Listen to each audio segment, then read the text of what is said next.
ერთი წიგნი საცობში. უსმინე ჯაბას პოდკასტს.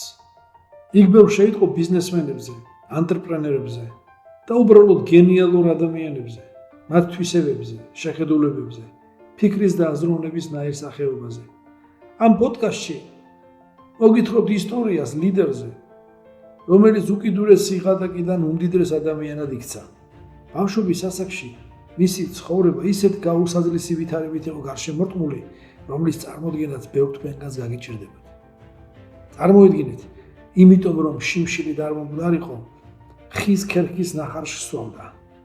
ის მოზარდობის ასაკში ბევრჯერ გაიქცა სახლიდან უკეთესი მომავლის შესაქმნელად, მაგრამ მამა მას პოულობდა და ყოველ ჯერზე უკან აბრუნებდა.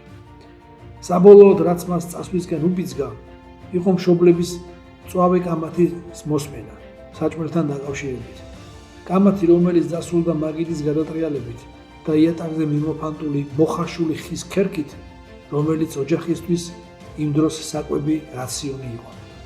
ჩემთვის ჩავილაპარაკე, აღარ შემიძლია ამის ატანა და წავედი. ამ პერიოდიდან ის მძიმე ფიზიკური შრომით იწყებს და უმდიდრესი ადამიანი ხდება. გააკეთე ყველაფერი, სანამ არ გააკეთებ ყველაფერს. ეს მისი დევიზია და ესე შეიქმნა მსოფლიოში ერთ-ერთი უდიდესი კომპანია, Hyundai ჯგუფი. მოусმინე ჩემს პოდკასტს, რა ვისწავლე ჩანგ ჟუიანგისგან. ის შენს ბევრს გასწავლის. უსმინე ჯაბას პოდკასტს.